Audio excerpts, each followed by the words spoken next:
دوستوں، ہم ایک لمبے عرصے سے یہ بات سنتے اور دیکھتے آئے ہیں کہ دنیا بھر میں جگہ جگہ مسلمانوں پر ظلم ہوتا ہے۔ جیسا کہ بھارت میں کچھ لوگوں نے صدیوں پرانی مسجد اور لائبریری کو آگ لگا دی، برما میں پچھلے 50 سالوں میں 10 لاکھ مسلمان اپنے گھروں سے ہجرت کرنے پر مجبور ہو گئے ہیں، چائنا میں 200 سے زائد اوئغور بچوں کو اسلامی تعلیم حاصل کرنے پر جیل بھیج دیا گیا ہے، اور اب پچھلے کئی مہینوں سے فلسطین میں لوگوں کے خلاف نسل کشی کی جا رہی ہے۔ اور جب تک آپ یہ ویڈیو دیکھ رہے ہیں، ابھی بھی دنیا میں کہیں نہ کہیں مسلمانوں پر ظلم ہو رہا ہے، ہزاروں کی تعداد میں معصوم لوگ قتل ہو رہے ہیں، اور یہ تباہی کوئی ابھی شروع نہیں ہوئی بلکہ سالوں سے بڑھتی آ رہی ہے۔ اب یہاں پر ہمارے ذہنوں میں ایک سوال آئے گا کہ ہم مسلمانوں کی تعداد تو 2 ارب ہے، لیکن پھر بھی ہم اپنے بھائیوں اور بہنوں کی حفاظت کیوں نہیں کر سکتے، جبکہ اس دنیا میں کوئی بھی ایسی ریاست موجود نہیں ہے جس کی تعداد مسلمانوں سے زیادہ ہو۔ ہم آبادی میں اتنا زیادہ ہونے کے باوجود بھی ہماری حیثیت اتنی سی کیوں رہ گئی ہے، ہماری آواز اتنی خاموش کیسے پڑ گئی؟ یہ چیزیں آج ہماری سمجھ میں نہیں آ سکتی۔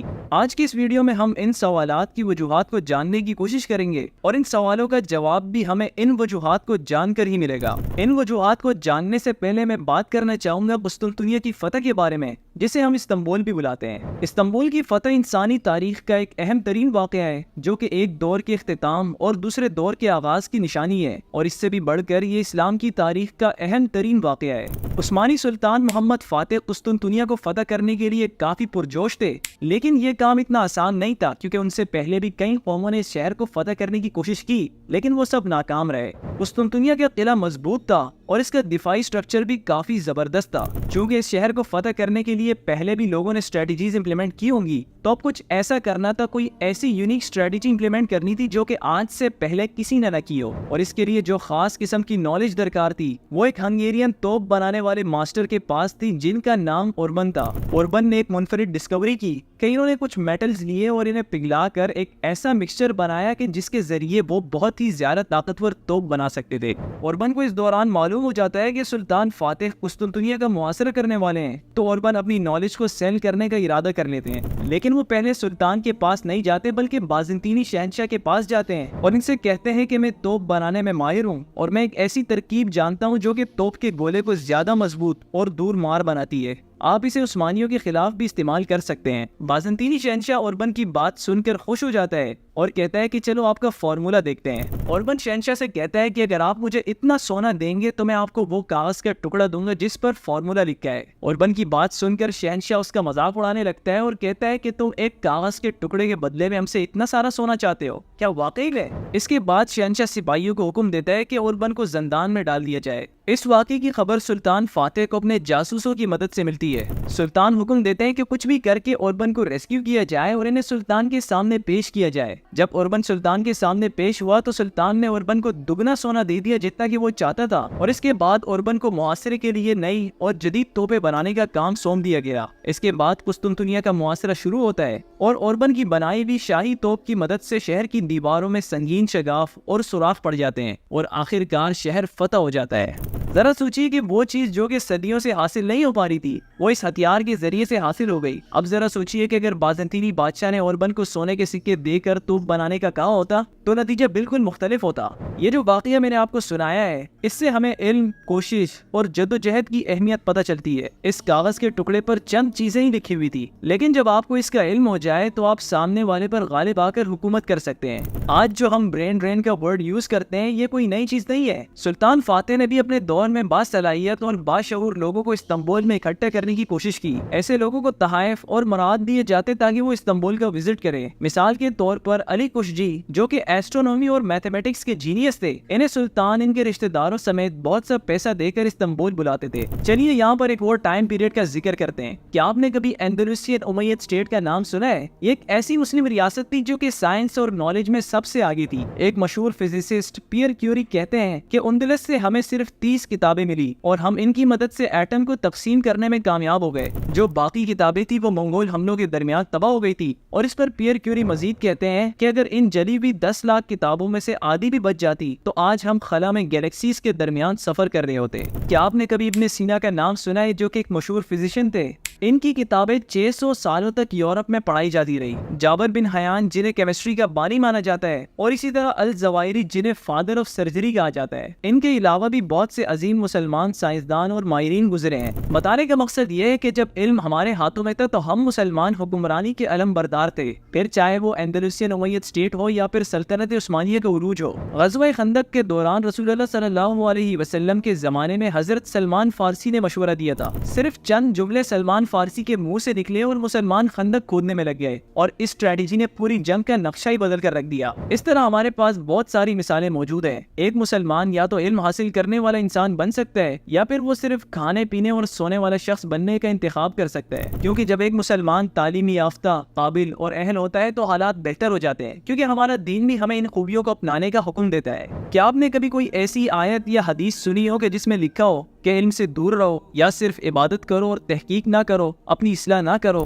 بتانے کا مقصد یہ ہے کہ اسلام میں سائنسدانوں کو برا نہیں سمجھا جاتا، بلکہ نبی کریم صلی اللہ علیہ وسلم نے تو خود فرمایا کہ علم حاصل کرو، چاہے تمہیں چین ہی کیوں نہ جانا پڑے۔ قرآن بار بار ہمیں سوچنے اور تحقیق کرنے کی ترغیب دیتا ہے۔ قرآن میں لکھا ہوا ہے کہ کیا وہ غور نہیں کرتے، کیا وہ عقل نہیں رکھتے؟ مسلمانوں کی ترقی یا زوال اللہ کے احکامات پر عمل کرنے سے ہوتا ہے۔ جب کبھی ہم اللہ کے قوانین کی بات کرتے ہیں تو ہم صرف حلال، حرام اور عبادات کے بارے میں سوچتے ہیں، ہے نا؟ لیکن اللہ کے قوانین کے دو مختلف حصے ہیں۔ پہلا دینی قوانین جس میں حلال، حرام اور عبادات شامل ہیں، اور دوسرے وہ قوانین جو کہ اللہ نے اس کائنات کی تخلیق میں رکھے ہیں۔ ہم دینی قوانین کو مانیں یا نہ مانیں، اس کا رزلٹ ہمیں مرنے کے بعد پتہ چلے گا، لیکن جو قوانین اللہ نے کائنات کی تخلیق میں رکھے ہیں، اس پر عمل نہ کرنے کا نتیجہ ہمیں اس دنیا میں ہی بھگتنا پڑتا ہے۔ تو بحیثیت مسلمان وہ کون سے بنیادی قوانین ہیں کہ جن کی وجہ سے ہم کمزور پڑ جاتے ہیں جب ہم ان پر عمل نہیں کرتے؟ ایک عظیم اسلامک اسکالر بدیع الزماں نرسی نے اس کا جواب مختصر الفاظ میں دیا ہے کہ ہمارے دشمن جہالت، غربت اور تنازعات ہیں۔ ان تینوں دشمنوں کے خلاف ہم آرٹ، نالج اور اتحاد کے ہتھیاروں سے جہاد کریں گے۔ ہم پہلے ہی سلطان فاتح کی مثال دے کر یہ بات ڈسکس کر چکے ہیں کہ تعلیم اور نالج کیا کچھ کر سکتی ہے، لیکن بدیع الزماں کے اسٹیٹمنٹ میں غربت اور جہالت کا کیا مطلب ہے؟ اس کا مطلب ہے علیحدگی اور تقسیم۔ ایک کہاوت ہے کہ جب دو ہیروز آپس میں لڑتے ہیں تو ایک بچے کے لیے بھی ان کو ہرانا آسان ہو جاتا ہے، یعنی کہ جب مسلمان اور مسلم میجورٹی سٹیٹس آپس میں لڑتی ہیں، متحد نہیں ہوتی ہے، تو ہم پیچھے رہ جاتے ہیں۔ اور پھر سب سے زیادہ خوشی کس کو ہوگی جب ہم آپس میں لڑیں گے؟ یقیناً اسلام کے دشمنوں کو، کیونکہ جب ہم تقسیم ہوتے ہیں ان کے لیے ہمیں شکست دینا آسان ہو جاتا ہے۔ دیکھیں، ایک مسلم انڈیویجول یا ایک مسلم کمیونٹی غلطی کر سکتی ہے اور ہمیں اس سے ریلیٹڈ پریشان کن چیزیں بھی نظر آتی ہے، لیکن جب ایسی چیزیں ہوتی ہے تو اس کا کیا حل ہے؟ کیا ان مسلم انڈیویجول یا کمیونٹیز سے دور ہو جانا صحیح ہے؟ کیا ان کے بارے میں برے اور تباہ کن انداز میں بات کرنا صحیح ہے؟ کیا ایک مسلم گروہ کے لیے دوسرے مسلم گروہ کو بے دخل کرنا درست ہے؟ بالکل نہیں۔ کیا آپ کو پتہ ہے کہ قدیم عرب کے صحراؤں میں رہنے والے لوگ بھی یہ کام نہیں کرتے تھے؟ کہا جاتا ہے کہ ماضی میں دو بدو قبیلے تھے جو کہ ایک دوسرے کے دشمن تھے اور جنگ کی حالت میں تھے، لیکن جب باہر سے کوئی بڑا دشمن ان پر حملہ آور ہوتا تو یہ دو بدو قبیلے آپس میں صلح کر لیتے اور پھر اپنے دشمن کا مقابلہ کرتے تھے۔ آج کل اسلام پر ہر طرف سے حملے ہو رہے ہیں، شر پسند ریاستوں کے ظالمانہ حملے، میڈیا میں اسلام مخالف پوسٹیں، سوشل میڈیا پر نقصان دہ مواد وغیرہ۔ یہ ایک ایسا دور ہے کہ جہاں ہمارے بہت سارے دشمن ہیں۔ ایسے وقت میں جب ہمیں پہلے سے زیادہ متحد ہو کر رہنے کی ضرورت ہے تو تقسیم ہو کر رہنا کہاں سے عقل مندی کی بات ہے؟ بڑی پکچر کو دیکھنے کے قابل نہ ہونا یا بڑے خطرات سے آگاہ نہ ہونا تعلیم کی کمی کے باعث بنتا ہے۔ بدیع الزماں کی سٹیٹمنٹ کے مطابق تعلیم کی کمی یا جہالت ہمیں تصادم یا تقسیم کی طرف لے جاتی ہے، اور جب جہالت اور تقسیم آپس میں ملتے ہیں تو پھر غربت جنم لیتی ہے۔ کیا آپ نے کبھی سوچا کہ اس دنیا میں کتنے مشہور برانڈز مسلمانوں کی ملکیت ہے؟ اس کا واضح جواب ہمیں وقت ملتا ہے جب ہمیں اسرائیل کے خلاف بائیکاٹ کرنا ہوتا ہے۔ جب ہمارے مالی وسائل مضبوط نہیں ہوتے تو ہماری آوازیں بھی مضبوط نہیں ہوتی۔ مڈل ایسٹ پر ریسرچ کرنے والے ایک ریسرچر لکھتے ہیں کہ میں نے دیکھا ہے کہ جہاں غربت زیادہ ہو وہاں جرائم کی شرح خود بخود براہ راست تناسب سے بڑھتی ہے۔ تو جرائم کی شرح زیادہ ہونے کا مطلب ہے کہ زیادہ قتل و غارت، چوری، دھوکہ دہی وغیرہ۔ غریب ممالک میں جرائم زیادہ ہوتے ہیں کیونکہ کوئی بھی جرم کی خواہش کے ساتھ پیدا نہیں ہوتا۔ اگر آپ کے پاس پیسہ ہے، وسائل ہیں، تو آپ چوری کرنے کی ضرورت کو محسوس نہیں کرتے، لیکن جب مالی حالات خراب ہوتے ہیں اور جہاں دینی تعلیم کمزور ہوتی ہے تو وہاں کے لوگ جرائم کی طرف آسانی سے مائل ہو جاتے ہیں۔ غربت جہالت کا باعث بنتی ہے اور جہالت تقسیم کا باعث بنتی ہے۔ غربت، جہالت اور تقسیم، یہ تینوں چیزیں آپس میں ٹریگرڈ ہیں، لیکن اگر ہم ان تینوں چیزوں میں سے ایک کو بھی بہتر کر دیں تو باقی دو چیزیں خود بخود بہتر ہو جاتی ہیں۔ یہاں سے ہمیں پتہ چلتا ہے کہ بدیع الزماں نے جو سٹیٹمنٹ دی ہے وہ بالکل درست ہے، کیونکہ یہی چیزیں ہمیں پیچھے رکھتی ہے۔ لیکن کیا ان تمام واقعات کا رخ بدل سکتا ہے؟ ہم اسلام کے شاندار دور کی طرف لوٹنا چاہتے ہیں جب مسلمان ترقی کر رہے تھے اور طاقتور تھے۔ اب سوال یہ ہے کہ یہ واقعی میں ممکن ہے؟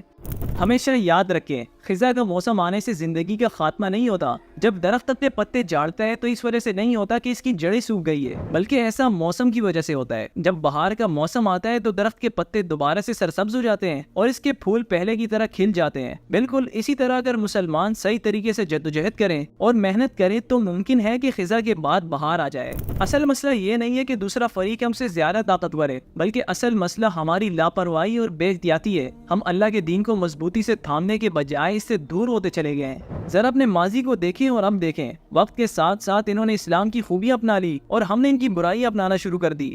اسرائیل، میانمار اور انڈیا، ان کی پوزیشنیں اس وجہ سے مضبوط نہیں ہے کہ انہوں نے بہت زیادہ محنت کی، بلکہ اس وجہ سے مضبوط ہے کیونکہ ہم سست ہو چکے ہیں۔ ہم میں سے بہت سے لوگ تو 5 وقت کی نماز کی ذمہ داری سے بھی غافل ہیں۔ ہم گھنٹوں انٹرنیٹ پر وقت ضائع کرتے ہیں اور اسلام کے مستقبل کے لیے کوئی خواب نہیں رکھتے۔ ہم اسرائیل کی حمایت کرنے والی کمپنیز کا تو بائیکاٹ کر رہے ہیں، جو کہ اچھی بات ہے، لیکن ہم اپنے نفس کا بائیکاٹ کیوں نہیں کر رہے؟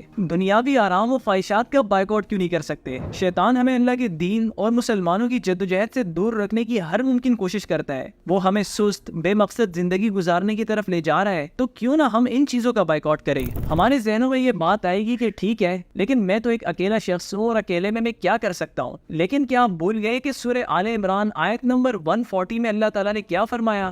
اگر تمہیں کوئی تکلیف پہنچی تو وہ لوگ بھی ویسی تکلیف پا چکے ہیں، اور یہ دن ہے جن میں ہم نے لوگوں کی باریاں رکھی ہے، اور اس لیے کہ اللہ پہچان کرا دے ایمان والوں کی، اور تم میں سے کچھ لوگوں کو شہادت کا مرتبہ دے، اور اللہ دوست نہیں رکھتا ظالموں کو۔